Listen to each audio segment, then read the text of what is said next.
Assalamualaikum warahmatullahi wabarakatuh. Pertama-tama, saya mengucapkan terima kasih kepada Ibu Dina selaku dosen pengampu mata kuliah fisika dan juga teman-teman kelas teknik industri A yang selalu mendukung kami. Kami di sini akan menjelaskan materi mengenai suhu dan kalor. Sebelumnya, saya akan membacakan anggota dari kelompok 5, yaitu yang pertama Ivan Maladi, yang kedua Lukman Hakim Al-Firdaus, yang ketiga Rian Khairul Ramdhani, yang keempat Rahmat Cahyaningsih, dan yang kelima Hidayat Jati. Berikut adalah pokok pembahasan yang akan kami bahas. Yang pertama yaitu suhu, yang kedua kalor, yang ketiga contoh dalam kehidupan sehari-hari, yang keempat contoh dalam teknik industri, dan yang terakhir contoh aplikasi soal. Materi yang pertama yaitu suhu. Definisi suhu. Suhu merupakan ukuran atau derajat panas atau dinginnya suatu benda atau sistem. Suhu didefinisikan sebagai suatu besaran fisika yang dimiliki bersama antara dua benda atau lebih yang berada dalam kesetimbangan termal. Suatu benda yang dalam keadaan panas dikatakan memiliki suhu yang tinggi, dan sebaliknya suatu benda yang dalam keadaan dingin dikatakan memiliki suhu yang rendah. Perubahan suhu benda baik menjadi lebih panas atau menjadi lebih dingin biasanya diikuti dengan perubahan bentuk atau wujudnya. Misalnya perubahan wujud air menjadi es batu atau uap air karena pengaruh panas atau dingin. Selain perubahan wujud yang dialami benda, perubahan panas juga dapat menyebabkan pemuaian. Pemuaian merupakan peristiwa perubahan ukuran, penambahan panjang, luas, atau volume suatu benda karena pengaruh suhu. Pemuaian pada zat padat bisa berupa pemuaian panjang, pemuaian luas, maupun pemuaian volume. Pemuaian pada zat cair dan pemuaian pada gas hanya terjadi pemuaian volume. Untuk mengkuantitatifkan besaran suhu dan menyatakan seberapa tinggi atau rendahnya nilai suhu suatu benda, diperlukan adanya pengukuran yang dinamakan termometer. B. Termometer dan jenis-jenis termometer. Ketika suatu benda atau zat dipanaskan atau didinginkan hingga mencapai suhu tertentu, maka beberapa sifat fisik benda tersebut akan mengalami perubahan. Sifat fisika yang mengalami perubahan karena suhu benda berubah dinamakan sifat termometrik atau thermometric property.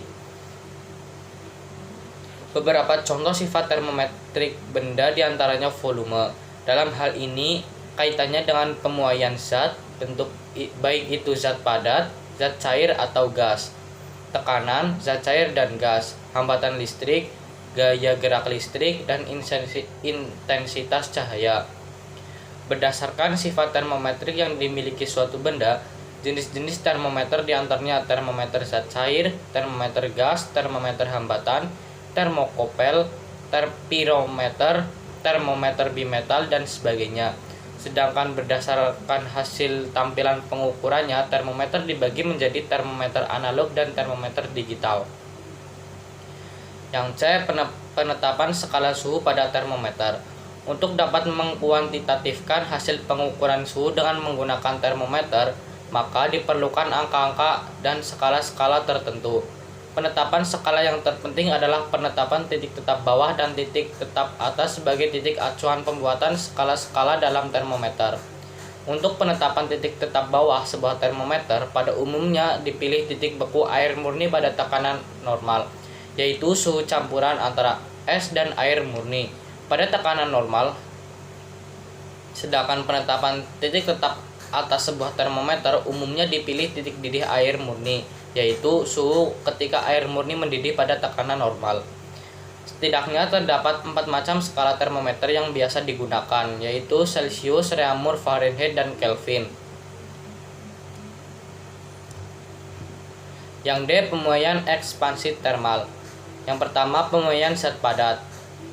Pemuaian panjang. Sebuah benda atau zat padat yang berbentuk batang tipis seperti kawat logam yang berdiameter kecil ketika dipanaskan akan mengalami perubahan panjang ke arah panjangnya, sehingga benda-benda seperti ini dikatakan mengalami pemuaian panjang. Kemudian pemuaian luas. Bila zat padat yang dipanaskan tidak berbentuk batang tipis melainkan berbentuk pelat atau kepingan, maka pemuaian tidak hanya terjadi ke arah panjangnya saja, tetapi juga ke arah lebarnya, atau dengan kata lain, zat padat tersebut mengalami pemuaian luas. Kemudian yang ketiga, pemuaian volume. Idealnya suatu zat padat tidak hanya akan mengalami pemuaian panjang atau pemuaian luas, tetapi mengalami pemuaian volume atau pemuaian ruang. Hal ini dikarenakan pada dasarnya bagaimanapun bentuk suatu benda padat atau zat padat selalu memiliki dimensi ruang, panjang, lebar, dan tinggi. Sehingga pemuaian zat padat ketika zat padat itu dipanaskan adalah memuai ke segala arah atau mengalami pemuaian volume.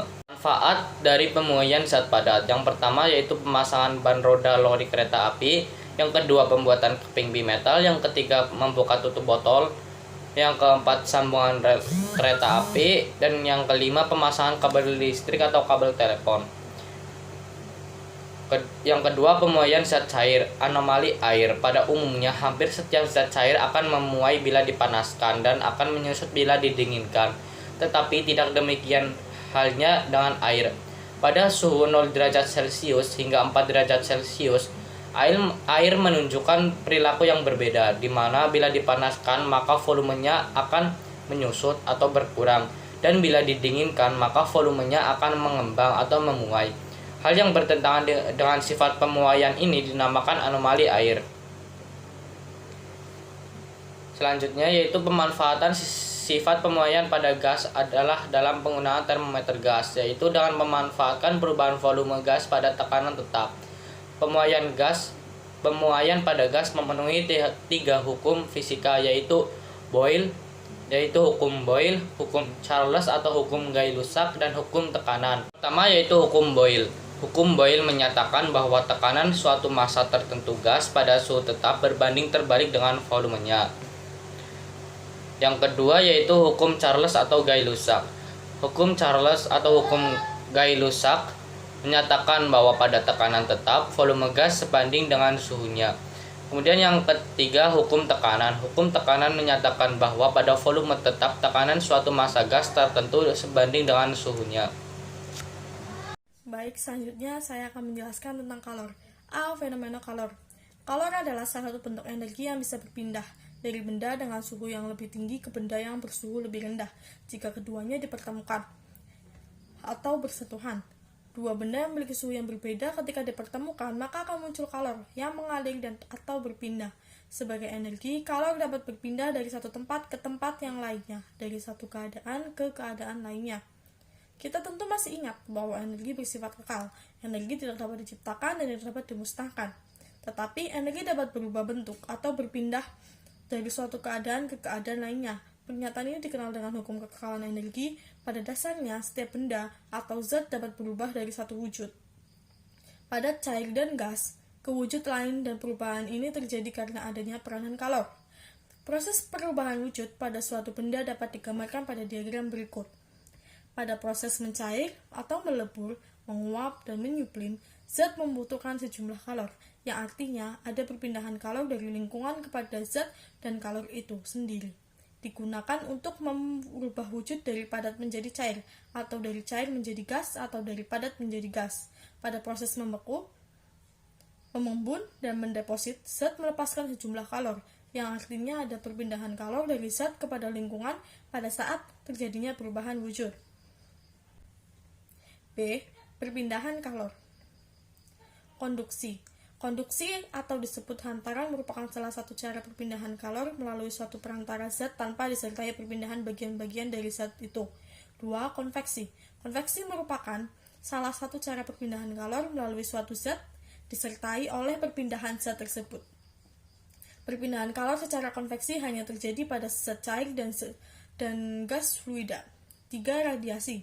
Radiasi atau pancaran merupakan cara perpindahan kalor tanpa perpindahan zat perantara. Misalnya, pancaran sinar matahari, panas dari matahari dapat sampai ke bumi, walaupun jarak antara bumi dan matahari sangat jauh dan di antara bumi dan matahari terdapat ruang hampa.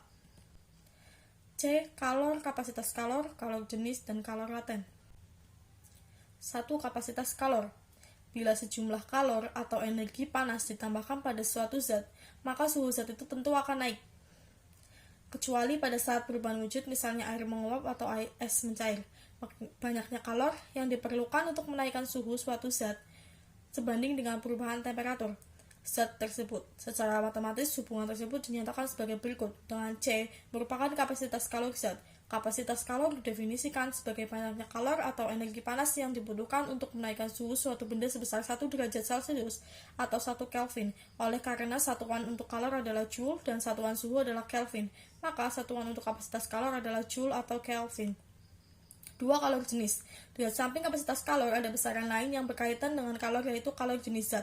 Kalor jenis suatu zat didefinisikan sebagai banyaknya kalor yang diperlukan untuk menaikkan suhu 1 kg zat itu sebesar 1 derajat Celcius atau 1 Kelvin.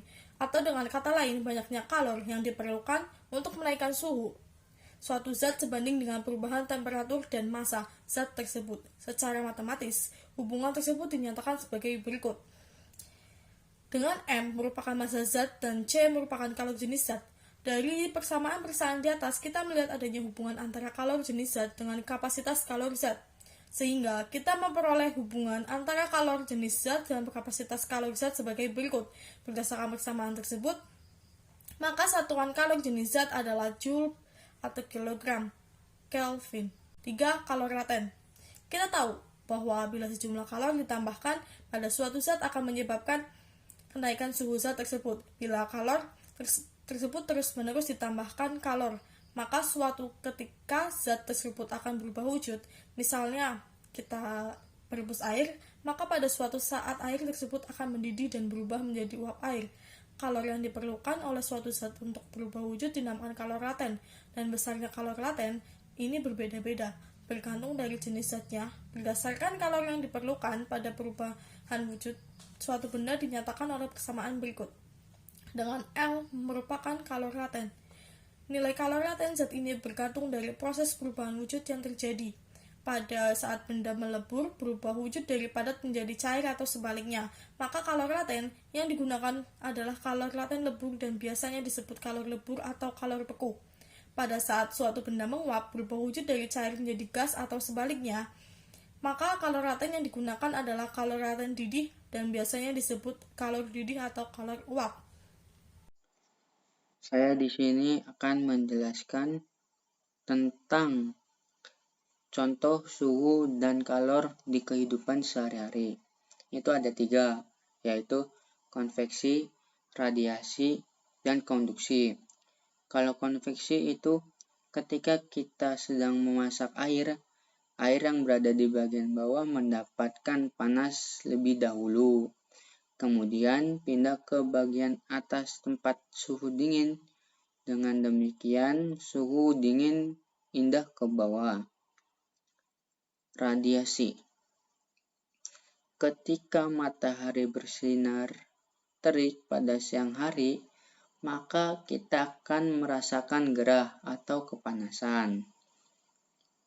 Atau ketika kita duduk dan mengelilingi api unggun, kita merasakan hangat walaupun kita tidak bersentuhan dengan apinya secara langsung. Yang ketiga, konduksi. Ketika kita membuat kopi atau minuman panas, lalu kita mencelupkan sendok untuk mengaduk gulanya. Selanjutnya yaitu ada pemanfaatan atau penerapan suhu dan kalor dalam kegiatan teknik industri. Yang pertama yaitu ada sterilisasi. Sterilisasi dalam konteks pengolahan hasil industri makanan berarti upaya untuk membebaskan bahan atau alat dari semua bentuk kehidupan, khususnya mikroorganisme. Metode sterilisasi dibedakan menjadi sterilisasi dengan menggunakan suhu tinggi, sterilisasi dengan menggunakan bahan kimia, sterilisasi dengan filtrasi, dan sterilisasi dan irradiasi. Contoh pada industri pengolahan hasil pertanian yaitu teknik yang sering digunakan adalah sterilisasi menggunakan suhu tinggi, yang mana pada dasarnya suhu tinggi dalam waktu lama dapat memberikan pengaruh yang negatif terhadap bahan pangan, seperti perubahan fisik bahan serta biaya operasional yang mahal. Hal ini maka menimbulkan munculnya sterilisasi secara komersial, yang mana sterilisasi yang diterapkan dalam pengolahan bahan makanan kalengan atau dalam botol yang bertujuan untuk membunuh mikroorganisme, menyebab penyakit dan pembentuk racun. Selanjutnya yaitu ada sanitasi. Dalam penerapannya, sanitasi berarti upaya untuk menciptakan serta mempertahankan suatu kondisi higienis dan sehat. Lingkungan industri pengolahan hasil pertanian kaya akan bahan organik, karena bahan utamanya adalah bahan-bahan yang berasal dari bahan hasil pertanian. Bahan-bahan tersebut merupakan media yang baik bagi mikroorganisme. Karena itu, lingkungan industri pengolahan hasil pertanian adalah lingkungan yang paling mudah terkena kontaminasi mikroorganisme. Sanitasi di lingkungan industri pengolahan hasil pertanian dilakukan pada saat penanganan dan persiapan bahan, pada saat proses maupun pada saat penanganan produk. Melalui upaya inkontaminasi, mikroorganisme penyebab keracunan dapat dicegah dan kontaminasi oleh mikroorganisme penyebab kerusakan dapat ditekan. Selanjutnya yaitu ada perpindahan konveksi pada pipa. Perpindahan panas yang melibatkan liquid atau gas pada alat penukar panas. Perpindahan panas secara konveksi sama dengan perpindahan panas secara konduksi. Dalam proses industri, umumnya panas berpindah dari fluida yang satu menuju ke fluida yang lain setelah melalui dinding padat. Pada aliran fluida turbulen, gradien kecepatan di antara aliran di bagian bulak terhadap sublapisan viskos yang tipis yang berada dekat dengan dinding sangat tinggi. Selanjutnya yaitu penggunaan pompa kalor, yang mana merupakan mesin yang digunakan untuk memindahkan panas dari satu lokasi atau sumber ke lokasi lainnya menggunakan kerja mekanis. Sebagian besar teknologi pompa kalor memindahkan panas dari sumber teknologi panas yang bertemperatur rendah. Berdasarkan pada hukum kedua di termodinamika, panas tidak bisa secara spontan mengalir dari sumber bertemperatur rendah ke lokasi bertemperatur tinggi. Contoh aplikasi dalam soal. Yang pertama, suatu benda diukur dengan menggunakan termometer yang berskala Fahrenheit dan hasil pengukurannya menunjukkan nilai 86 Fahrenheit. Tentukan suhu benda tersebut dalam skala A. Celcius, B. Reaumur, C. Kelvin. Yang pertama, pada skala Celcius, Tc sama dengan 5/9 dalam kurung Tf kurangi 32 sama dengan 5/9 dalam kurung 86 kurangi 32 sama dengan 30 Fahrenheit. B. Pada skala Reaumur, Tr sama dengan 4/5 Tc sama dengan 4/5 dalam kurung 30 sama dengan 24 Reaumur. C. Pada skala Kelvin, Tk sama dengan Tc plus 273 sama dengan 30 plus 273 sama dengan 303 Kelvin. Yang kedua, pada suhu berapakah termometer skala Celcius dan termometer skala Fahrenheit menunjukkan nilai yang sama? Jawabannya nilai pada skala Celcius sama dengan nilai pada skala Fahrenheit. Tc sama dengan Tf 9/5 Tc plus 32 sama dengan Tc. 9/5 Tc kurangi Tc sama dengan min 32. 4/5 Tc sama dengan min 32. Tc sama dengan min 40